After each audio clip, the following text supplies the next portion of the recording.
One India நேயர்களுக்கு வணக்கம். இன்று நம்முடன் இணைந்திருப்பவர் பத்திரிகையாளர் திரு சுவாமிநாதன் அவர்கள். சார்கிட்ட கேட்க நிறைய கேள்விகளும் சந்தேகங்களும் இருக்கு, பேசுவோம். வணக்கம் சார். வணக்கம்.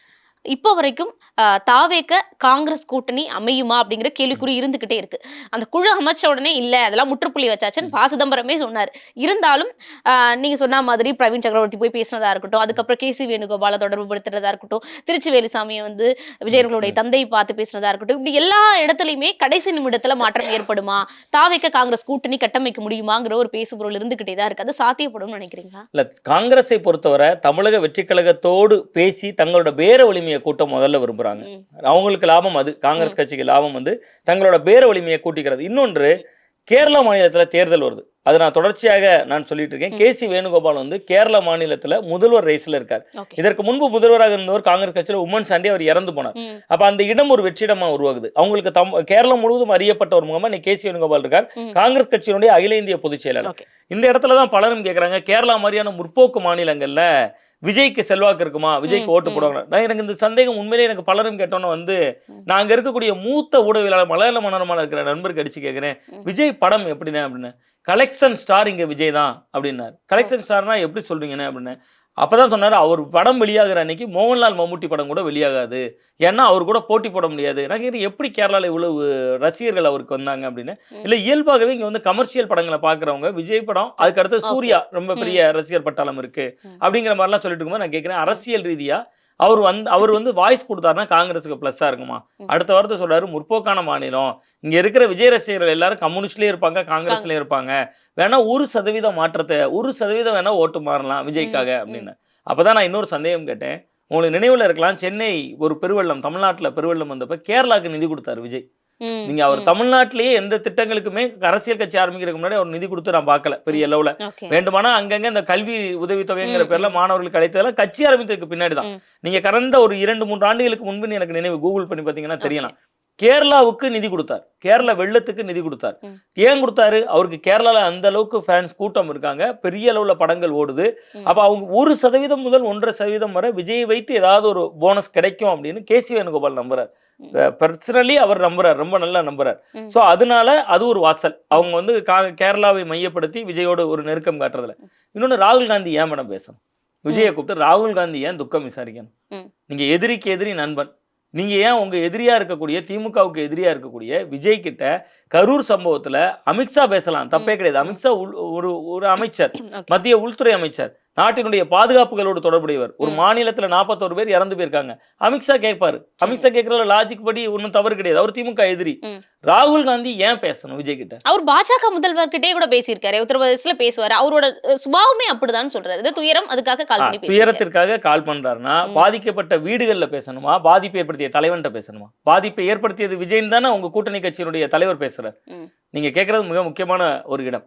பாதிக்கப்பட்டவன்கிட்ட நீங்க வந்து பேசணும்னா, அந்த 21 குடும்பங்கள் இருக்குல்ல, நீங்க கிட்டத்தட்ட அந்த 41 பேருடைய குடும்பங்கள் இருக்குல்ல, அந்த குடும்பங்கள்ல 10 நம்பரை வாங்கி ராகுல் காந்தி பேசினார்னா அது வந்து இன்னைக்கு இந்திய செய்தி. நீங்க அந்த பாதிப்பை ஏற்படுத்தியவர் உங்க கூட்டணி கட்சியினுடைய மிக முக்கிய தலைவர் சொல்றாரு. இந்தியா கூட்டணியுடைய முகமும் முகவரியுமா இருக்கிறவர் சொல்றாரு, இது எங்க தவறே இல்லைங்க, தமிழ்நாடு அரசு சரியா பண்ணிட்டோங்கிறார். ராத்திரியோட ராத்திரியே அவர் களத்துக்கு போறாரு. அப்ப நீங்க அவர்கிட்ட கேட்கறதான முறை? அவர்ட்டையும் கேட்டீங்க, அவர்கிட்ட கேட்டதோட நிறுத்தணும்ல. அப்ப நீங்க பாதிப்பை ஏற்படுத்தியவர்னு ஒரு தரப்பை சொல்றாங்கல்ல, அந்த தரப்பட்டையும் கேட்குறீங்க. நீங்க ஒருத்தர் வந்து என்னை வந்து கொலை பண்ணிட்டார், என்னோட தம்பியவோ அண்ணனையோ கொலை பண்ணிட்டார், ஐயோ உங்க தம்பி இறந்து போயிட்டாரான்னு என்கிட்ட கேட்கணுமா? உங்க தம்பியவே நீங்க கொண்டுட்டீங்களா, பரவாயில்ல உங்க தம்பியை கொண்டவட்ட நான் பேசினேன் சார் இப்பதான் சொல்லணுமா? அப்ப நான் அந்த கட்சியினுடைய ஸ்டாண்ட சொல்றேன். இப்ப திமுகவினுடைய மனநிலையில தவறு விஜய் மேல தானே. அந்த கூட்டணி கட்சியின் அங்கமாக இருக்கிறவர் ஏன் விஜய் கழித்து பேச? அப்ப இவங்க எல்லாமே திமுகவோடு ஒரு பக்கம் நல்ல உறவுல இருக்கிறாங்க, அதே நேரத்தில் தங்களோட பேர வலிமையை கூட்டணும் என்பதற்காக விஜயோடு திரைமறை உறவுல இருக்காங்க. ஆனா முதல்வர் அவர்கள் பேசும்பொழுது எந்த ஒரு கட்சி தலைவரும் தன்னுடைய தொண்டன் இறக்கணும்னு நினைக்க மாட்டாருன்னு சொல்லி விஜய் அவர்களுக்கு சாதகமாகவும் பேசுறாரு. அப்போ ஒரு கட்சியுடைய தலைவனா அவருடைய மனநிலை எப்படி இருக்கும் அப்படிங்கிறதுக்காக அவர்கிட்ட கேட்டிருக்கலாம்ல, நீ எப்படி இருக்கு எதுவும் நினைக்காதீங்க. அப்படியே கேட்டிருந்தாலுமே அது ஏன் பொதுவெளியில செய்தியாக்கணும்? நீங்க அதை ஏன் பொது வெளியில செய்தியாக்கணும்? நீங்க கேட்கலாம், தப்பே கிடையாது. நீங்க சொல்ற பாயிண்ட்ல நீங்க கேட்க வேண்டியதான். கேட்டுட்டு நான் விஜய் கிட்ட ராகுல் காந்தி பேசினான்னு ஏன் ஊடகங்களுக்கு செய்தி கசிய விடணும்? அது ஏன் சொல்லணும்? அப்ப அதற்கு பின்பு ஏதோ ஒரு திரைமறைவுல ஒரு விஷயம் இருக்கு அப்படிங்கறது தான் அது உணர்த்துது. இந்த காங்கிரஸ் கட்சியில இன்னைக்கு 5 கொண்ட குழு அமைச்சிருக்காங்க. இந்த குழுல இருக்கிறவங்களுக்கு எல்லாம் ஒருமித்த கருத்து திமுக கூட்டணி தான் அப்படிங்கிறது அந்த குழு அமைக்கிறதுனால நமக்கு தெரியுது.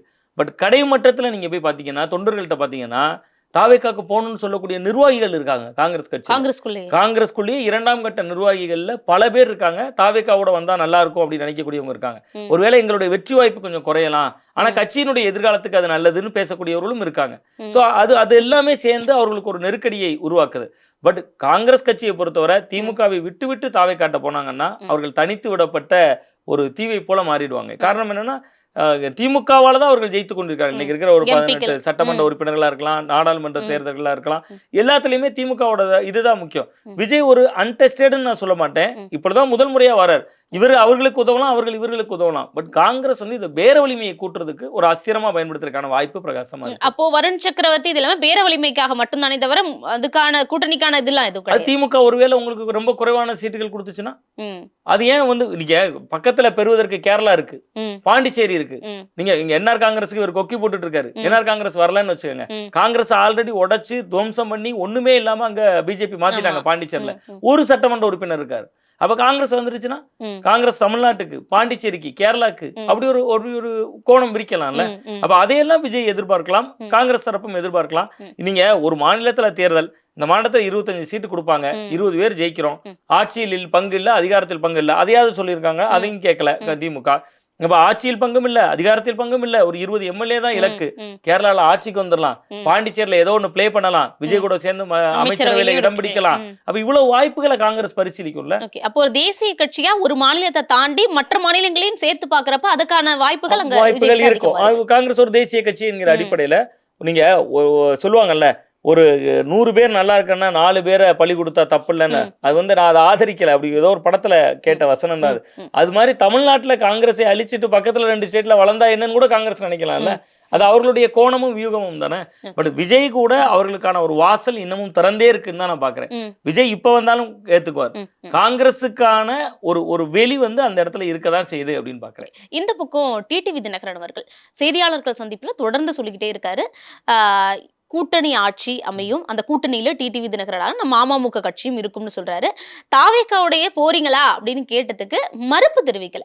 காலம் இருக்கு, இன்னும் பேசி முடிவெடுப்போம், ஆனா மரியாதை எங்க கொடுக்குறாங்களோ அந்த இடத்துல கண்டிப்பா அமமுக இருக்கும்னு சொல்றாரு. இது எல்லா புள்ளிகளையும் அவர் பேசுறதை நம்ம நினைச்சு பாக்குறப்ப தாவேக்கா கூட்டணி தானே தோணுது. திரும்ப இல்ல, தாவேக்கா கூட்டணி வந்து கடைசி ஆப்ஷனாக இருக்கலாம். பட் அவருக்கு வந்து தேசிய ஜனநாயக கூட்டணியில இருந்து அழைப்பு வரும், அதை நோக்கி தான் அவர் நீங்க இப்ப தாவேக்கா கூட தான் போகணும்னா நேரடியா அவர் இப்பவே சொல்லிடலாமே. ஏன் ஜனவரி வரைக்கும் பொறுங்க, டிசம்பர் வரைக்கும் பொறுங்கன்னு ஏன் ஜோதிடம் சொல்லிக்கிட்டே இருக்கணும்? தொடர்ந்து சொல்றாருல, கேட்கும் போது கடந்த முறை வெளியே வந்த போது டிசம்பர்ல சொல்றோம்னாரு, இப்ப அதை ஜனவரிக்கு நகர்த்தி இருக்காரு. இன்னொரு பக்கம் எங்க மரியாதை இருக்கிறதோ அங்க இருப்பேன் அப்படிங்கிறார். விஜய் கூட போனா யாருக்கு மரியாதை இருக்கும்? இல்ல, என்டிஏ கூட்டணி 3ஆம் இடத்துக்கு தள்ளப்படும், தாவேக்கா வெர்சஸ் திமுகன்றாரு. அப்பனா அப்படி சொல்லுவாரா? என்டிஏ அது எல்லாம் சொல்லுகிற பொழுது தானே நீங்க தேசிய ஜனநாயக கூட்டணி அவர்களை கவனிக்க தொடங்குது. நீங்க நேற்று வரை கவனிக்கல. செங்கோட்டையன் போய் ஒரு விஜய் கட்சியில சேர்ந்த உடனே தானே ஓபிஎஸ்க்கு அழைப்பு வருது. ஓபிஎஸ் வந்து நான் உங்களை சந்திச்சா வாழ்நாள் புண்ணியம்னு கடிதம் எழுதினார்ல, அந்த கடிதத்தை அவரே ஏன் கசிய விடுறாரு? நீங்க மரியாதையே தரல, இந்த கடிதம் பொதுவெளியிலேயே போயிட்டோம்னு சொல்லி தானே அவர் வெளியே விடுறாரு. அப்ப செங்கோட்டையன் அவர்கள் தமிழக வெற்றி கழகத்துல சேர்ந்த ஒண்ணு தான் தேசிய ஜனநாயக கூட்டணிக்குள்ள ஒரு பதற்றம் வெடிக்குது. அந்த பதற்றம் வந்து அப்படியே ஓபிஎஸ் போயிருவாரு, டிடிவி போயிருவாரு. ஏன்னா இவர்கள் எல்லாம் வெளியே இருந்து கத்துன வரைக்கும் தான் ஜீரோ.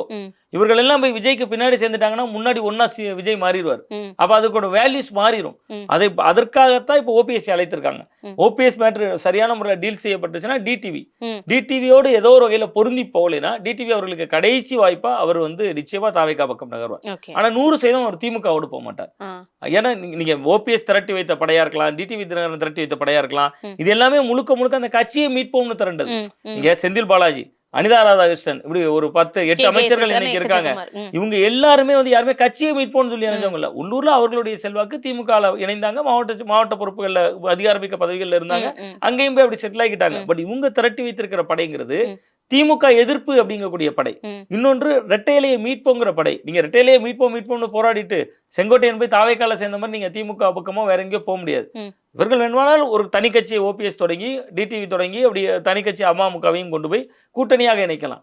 பட் அதற்கு தேசிய ஜனநாயக கூட்டணி அனுமதிக்காதுன்னு தான் நான் பாக்குறேன். முன்பு செட்டில் செய்யப்படும் அப்படின்னு நினைக்கிறேன். ஆனா டிடிவி தினகரன் முதல் ஆப்ஷனா என்டிஏ தான் வச்சிருக்காரு. நீங்க சொன்ன மாதிரி செங்கோட்டையனுடைய நகர்வுக்கு பிறகாக தான் ஓபிஎஸ் டெல்லி அழைக்கப்பட்டாரு. ஓபிஎஸ்க்கு பிறகாக அண்ணாமலை போயிட்டு வந்தாரு. அது அண்ணாமலை போயிட்டு வந்ததுக்கு பிறகாக டிடிவி தினகரன் ஓபிஎஸ் உடனான சந்திப்பு நடக்குது. அது மிகப்பெரிய அளவுல பேசப்படல. மீண்டும் அண்ணாமலை அண்ணாமலை டெல்லியில இன்னைக்கு இருக்காரு. போயிருக்காரு டெல்லியில இருக்காரு. அப்போ போயிட்டு வந்து இந்த சந்திப்பு அதற்கு பிறகாக மீண்டும்ங்கிறது வந்து நியூஸ இங்க சொல்லிட்டு இங்க கிடைச்ச பதில் எடுத்துட்டு அங்க போயிருக்காருங்கிற மாதிரி இல்ல புரிஞ்சுக்கலாமா? நிச்சயமா அப்படிதான். நீங்க வந்து அரசியல் கட்சியை பொறுத்தவரை, பாஜகவை பொறுத்தவரை ஒரே நேரத்துல 4 பேருக்கு ஒரே அசைன்மென்ட்ட குடுப்பாங்க. ம். நீங்க நயினா நாகேந்திரன் வச்சு ஒண்ணு ப்ளே பண்ணுவாங்க. தமிழிசை சவுந்தரராஜன் அவர்களை வச்சு ஒண்ணு ப்ளே பண்ணுவாங்க. அண்ணாமலை அவர்களை வச்சு ஒண்ணு ப்ளே பண்ணுவாங்க. ம். இப்ப அண்ணாமலை அவர்களுக்கு இவர்களை எல்லாம் ஒருங்கிணைக்கக்கூடிய ஏதோ ஒரு பணி கொடுக்கப்பட்டிருக்கிறது. அது அவரா சொன்னா தான் நமக்கு தெரியும். இருந்தாலும் நம்முடைய யூகத்தினுடைய அடிப்படையில ம். அவருக்கு ஏதோ ஒரு ஒருங்கிணைக்கக்கூடிய பணியை கொடுத்திருக்க. அந்த பணியை நோக்கி தான் அவர் போயிட்டு வந்துட்டு இருக்காரு. ம். நீங்க ஏன் செங்கோட்டையன் இணைந்த பிறகு இந்த இது வேகம் பெறணும்? ம். நாளைக்கு அதிமுகவினுடைய பொதுக்குழு, ம். அந்த பொதுக்குழு இருக்கக்கூடிய காலகட்டத்துல இவ்வளவு முக்கியத்துவம் வாய்ந்த நேரத்துல ஏன் இந்த இவரை அழைத்து பேசணும் முதல்ல ம். ஓபிஎஸ் அவர்களை? ம். சோ இது எல்லாத்தையும் நீங்க பொருத்தி பாத்தீங்கன்னா ஜனவரிக்குள்ள தேசிய ஜனநாயக கூட்டணியை முதல்ல உறுதி செய்யப்படும். ம். ஒரு சின்ன புள்ளிவரம் சொல்றேன் பாருங்க. நீங்க வந்து இந்த அதிமுக எந்த அளவுக்கு பலவீனமா இருக்கணும் இவர்கள் இல்லாமல், ம். நீங்க ஒட்டுமொத்த கொங்கு மண்டலம் நீங்க வச்சுக்கோங்களேன், 61 தொகுதி இருக்கு. ஓகே. அந்த 61 தொகுதியில 46 சீட்டு ஜெயிச்சாங்க. நடந்து முடிந்த சட்டமன்ற தேர்தலில் 61 தொகுதியில 46ங்கிறது நல்ல எண்ணிக்கை. ம். நீங்க இப்ப செங்கோட்டையனுக்கு 4 மாவட்ட பொறுப்பு கொடுத்துருக்காங்க. ம். என்ன மாவட்டங்கள்னா பாத்தீங்கன்னா ஈரோடு, திருப்பூர், நீலகிரி, அந்த கோயம்புத்தூர். கோயம்புத்தூர். ம். இந்த 4 மாவட்டமும் சேர்த்து மொத்தம் இருக்கக்கூடிய தொகுதிகளோட எண்ணிக்கை 29. ம். இந்த 29ல 21 தொகுதிகள்ல அதிமுக ஜெயிச்சிருந்தாங்க. ம். பட் இந்த 4 மாவட்டத்தையும் இன்னைக்கு செங்கோட்டையன் பொறுப்புக்கு வந்துட்டாரு. ம். நீங்க இந்த 4 மாவட்டத்திலையும் அதிமுகல சீட்டு கிடைக்காதவங்க இருப்பாங்க.